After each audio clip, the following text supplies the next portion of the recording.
भारत एक serious pandemic से गुजर रहा है। Health issues linked to air pollution caused over 2.5 million deaths in India. India's capital has introduced stricter anti-pollution controls to combat a spike in toxic smog. एक ऐसा silent pandemic जिसके बारे में ना तो मीडिया खुलकर बात कर रही है और ना ही पब्लिक को कुछ खास फर्क पड़ रहा है। इस पेंडेमिक में भी डॉक्टर्स N95 मास्क पहनने, बाहर नहीं निकलने और घर पर रहने की सलाह दे रहे हैं। स्कूल्स और कॉलेजेस बंद हो रहे हैं, ऑफिसेज में वर्क फ्रॉम होम मिल रहा है। ये सब थोड़ा जाना पहचाना सा लग रहा है, नहीं? कुछ साल पहले इसी तरह के इमरजेंसी मेजर्स हमें कोविड-19 लॉकडाउन के दौरान देखने को मिले थे और अब ये हो रहा है एयर पोल्यूशन के कारण। पिछले कुछ सालों से नॉर्थ इंडिया में एयर पोल्यूशन एक्सट्रीम पर है।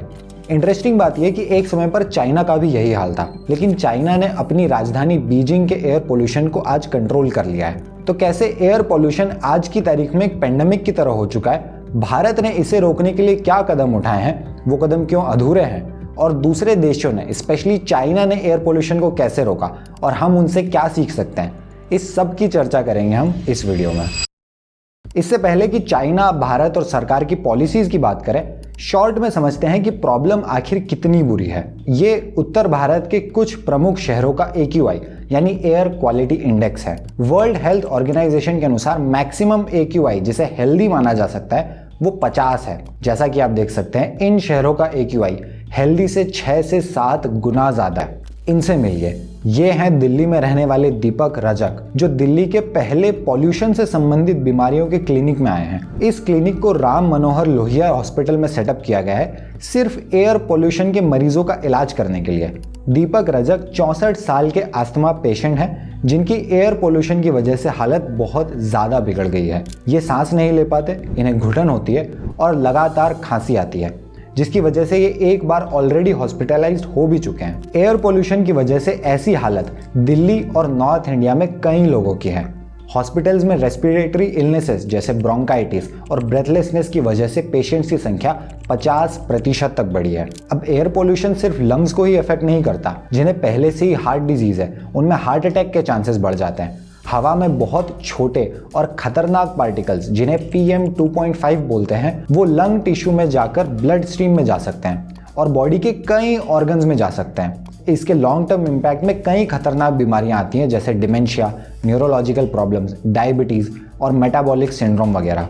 डॉक्टर रणदीप गुलेरिया, जो एम्स के फॉर्मर डायरेक्टर हैं, उन्होंने बढ़ते एयर पोल्यूशन को लेकर वार्निंग दी है कि इससे हमें कोविड-19 से भी ज्यादा मोर्टेलिटी रेट देखने को मिल सकती है। और ये सच भी है। ऑलरेडी एयर पोल्यूशन से मरने वालों की संख्या कोविड-19 की टोटल डेथ से कहीं ज्यादा है। 2021 में दुनिया भर में 81 लाख लोगों की मौत एयर पोल्यूशन की वजह से हुई थी और सिर्फ भारत में इससे 21 लाख लोग मरे थे। इसकी तुलना में भारत में कोविड-19 से अब तक लगभग 5.5 लाख लोगों की जान गई है। एक तरफ है कई सालों में 5.5 लाख मौतें और दूसरी तरफ हर साल 21 लाख लोगों का मरना। इस सब के अलावा एयर पोल्यूशन से न केवल लोगों की मौत होती है बल्कि उनका जीवन भी छोटा हो जाता है।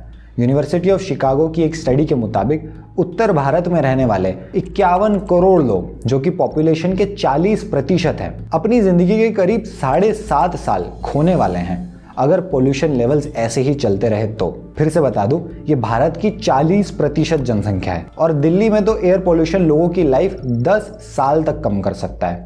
लोगों की लाइफ कम करने के साथ साथ ये हमारी आने वाली जनरेशन को भी बर्बाद कर रहा है, क्योंकि एयर पोल्यूशन का बुरा असर खासतौर पर नवजात बच्चों पर और उनकी माओं पर पड़ता है। कई सारी स्टडीज दिखाती हैं कि एयर पोल्यूशन एक्सपोजर बच्चे की न्यूरो डेवलपमेंट स्किल्स जैसे इंटेलेक्चुअल फंक्शनिंग, मेमोरी और लर्निंग, अटेंशन, वर्बल लैंग्वेज वगैरह को खराब कर सकता है। तो कुल मिलाकर एयर पोल्यूशन एक बहुत ही गंभीर समस्या है जिसे कोविड-19 जैसी ही अटेंशन मिलना चाहिए। हालांकि ये समस्या कई दशकों पुरानी है, लेकिन आज भी इसे सरकारें और जनता दोनों ही गंभीरता से नहीं लेते हैं। आपने नोटिस किया होगा, एयर पोल्यूशन के मुद्दे पे हर साल एक ही कैसेट चलती है।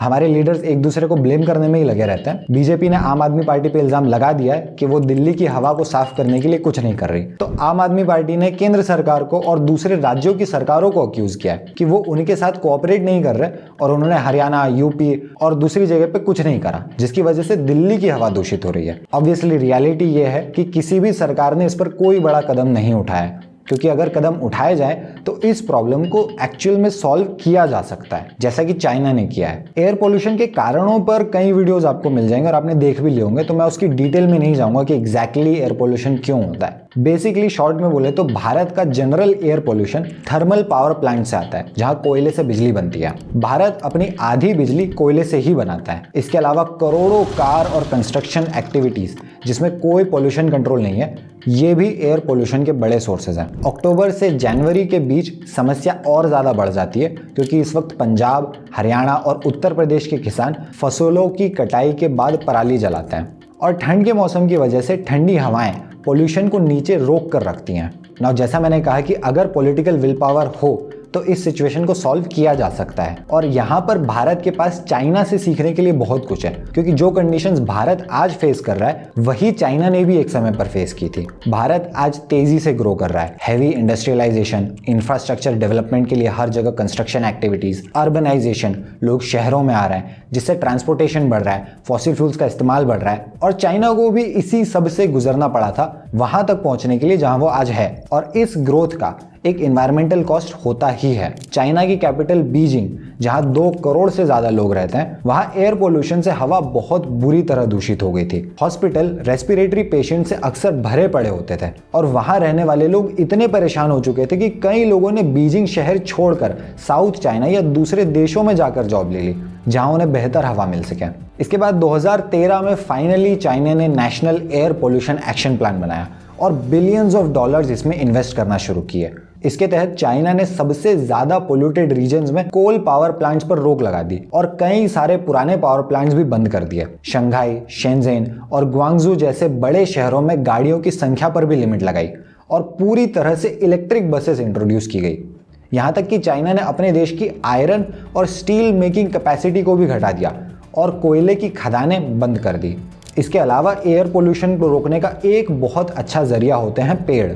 तो चाइनीज गवर्नमेंट ने काफी बड़े स्केल पर पहले से मौजूद जंगलों को बचाना और नए जंगलों को बसाना शुरू किया। ग्रेट ग्रीन वॉल प्रोग्राम के तहत चाइना ने 12 प्रोविंसेस में 35 बिलियन पेड़ लगाए, 35 अरब पेड़, जिसके लिए सरकार ने $100 बिलियन से भी ज्यादा इन्वेस्ट किया।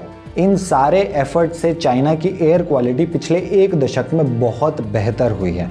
2013 की तुलना में वहां के पोल्यूशन लेवल में 42% की गिरावट आई है और रिसर्च दिखाती है कि इससे चाइना की लाइफ एक्सपेक्टेंसी करीब 2.5 साल बढ़ गई है। मतलब लोग 2.5 साल ज्यादा जी रहे हैं। साथ ही इससे लाखों लोगों की जान भी बची है जो सांस की बीमारियों से नहीं मरे। अब अगर भारत की बात करें तो राष्ट्रीय स्तर पर भारत ने अपना क्लीन एयर प्रोग्राम 2019 में लॉन्च किया था, जिसके तहत 2024-25 तक पीएम कॉन्सेंट्रेशन को लगभग आधा करने का प्लान था। इनमें कुछ मेजर्स थे, जैसे कोयले के पावर प्लांट्स को कम करना, हवा को मॉनिटर करने के सिस्टम सेटअप करना और कचरा जलाने पर रोक लगाना। गवर्नमेंट डेटा के मुताबिक इससे कुछ शहरों में एयर क्वालिटी इंप्रूव तो हुई है, लेकिन स्ट्रिक्ट इन्फोर्समेंट की कमी के चलते प्रोग्रेस बहुत ही स्लो रही है। दिल्ली में भी सड़कों पर पानी का छिड़काव किया गया है। ट्रैफिक कम करने के लिए ऑड इवन रूल फॉलो किया जाता है। 2018 में हवा को साफ करने के लिए 2 करोड़ रुपए के 2 स्मोक टावर्स भी लगाए गए थे। इन सभी मेजर्स से 2018 से 2022 के बीच दिल्ली में एवरेज PM 2.5 कॉन्सेंट्रेशन बढ़ा तो नहीं था, लेकिन कुछ खास कम भी नहीं हुआ, लगभग उतना ही रहा।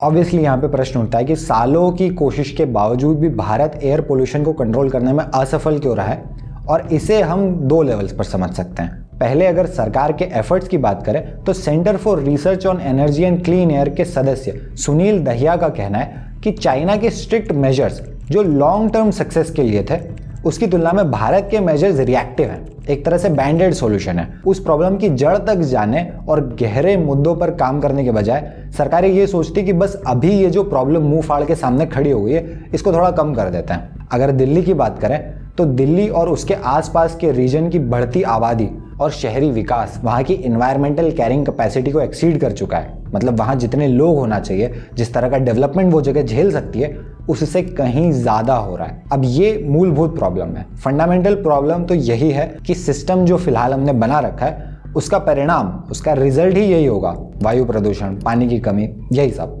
पर उस सिस्टम को धीरे धीरे बदलने के बजाय जब वो एयर पोल्यूशन एकदम से हमारे सामने आके खड़ा हो जाता है ठंड के मौसम में, तो हम उस पर छोटे मोटे मेजर्स ले लेते हैं ताकि वो उस समय पर थोड़ी उससे राहत मिल जाए। एयर पोल्यूशन को लेकर के एक गलत धारणा ये भी है कि ये सिर्फ ठंड के मौसम में होता है, जबकि ये सच नहीं है।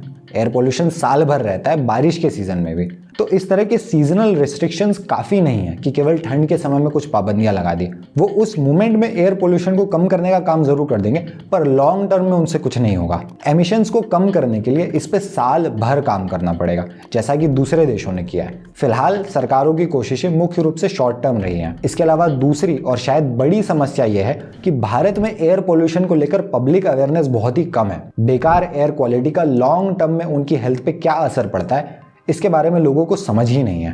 उन्हें नहीं पता कि ये कितनी गंभीर बात है। एक तो ऐसा इसलिए क्योंकि एयर क्वालिटी डेटा को समझना लोगों के लिए मुश्किल है। इसके अलावा न्यूज़ और सोशल मीडिया में भी एयर पोल्यूशन के शॉर्ट टर्म हेल्थ इंपैक्ट्स पे चर्चा होती है कि अगर एयर पोल्यूशन ज़्यादा होगा तो खांसी आती है, आंखों में जलन होती है, वगैरह वगैरह। पर अगर एयर पोल्यूशन लंबे समय तक होता रहेगा तो हमारी ज़िंदगी कितनी बिगड़ सकती है, उसकी क्वालिटी कितनी घट सकती है, इस पे चर्चा कम ही होती है। और इसीलिए फिर लोग भी शॉर्ट टर्म उपायों के बारे में ही सोचते हैं, जैसे मास्क पहन लेना, ना कि लॉन्ग टर्म सॉल्यूशंस पे, जैसे कि कचरा जलाने पे बैन लगाना। अब चूंकि लोगों को लगता है कि एयर पोल्यूशन की समस्या साल में केवल कुछ महीने ही होती है, इसलिए एयर पोल्यूशन की चर्चा भी ठंड के मौसम में सितंबर से दिसंबर के बीच ही ज्यादा होती है। हमने इस वीडियो में दूसरे देशों से सीख लेने की बात की है। स्पेशली चाइना का उदाहरण हमने डिटेल में देखा। अब चाइना और भारत में एक बड़ा फर्क पॉलिटिकल सिस्टम का भी है। चाइना में अथॉरिटेरियन सरकार है, उनकी सरकार ने डिसाइड कर लिया तो वो एक्शन लेंगे ही। दूसरी ओर भारत में डेमोक्रेसी है, तो सरकार जनता की आवाज़ पे चलती है। अगर एयर पोल्यूशन देश का मुद्दा ही नहीं है, कोई चाहता ही नहीं कि इसे रोका जाए, केवल कुछ महीने ही इस पर बात होती है, तो कोई सरकार कुछ नहीं करने वाली। एयर पोल्यूशन से कोविड-19 की तरह लोग सीधे नहीं मरते, ये एक स्लो किलर है। अब चूंकि धीरे धीरे लोग मरते हैं तो हम भी इस पे एक इमरजेंसी की तरह रिएक्ट नहीं करते, और ना ही सरकार कोई प्रेशर फील करती है इस मुद्दे पे जल्द से जल्द कुछ करने का। चाइना के एग्जाम्पल से हम ये समझ सकते हैं कि अगर पॉलिटिकल विल पावर है तो समस्या को रोका तो जा ही सकता है। भारत में जब तक साफ हवा एक पॉलिटिकल एजेंडा नहीं बन जाती, लोग साफ हवा में सांस लेने के अपने अधिकार की मांग नहीं करते, तब तक ये सिचुएशन नहीं बदलने वाली। एयर पोल्यूशन का मुद्दा भी क्लाइमेट चेंज से बहुत करीब से जुड़ा है। हमने देखा कि अधिकतर एयर पोल्यूशन होता है कोयले से, हम उससे बिजली बनाते हैं। और फिर एक बहुत बड़ा सोर्स है गाड़ियों से निकलने वाला धुआं, वो गाड़ियां जो पेट्रोल और डीजल पे चलती है। इन दोनों ही बड़ी बड़ी प्रॉब्लम्स का एक ही सोल्यूशन है, ग्रीन एनर्जी, जैसे सोलर एनर्जी या विंड एनर्जी। हमें जितना जल्दी हो सके रिन्यूएबल एनर्जी सोर्सेज पर शिफ्ट करना होगा। अगर आप जानना चाहते हैं कि भारत और पूरी दुनिया फिलहाल कितना ग्रीन एनर्जी पे शिफ्ट हो चुकी है, कितना होना बाकी है, पूरा सीन क्या है ग्रीन एनर्जी और रिन्यूएबल एनर्जी सोर्सेज का, तो आपको देखना होगा ये वीडियो।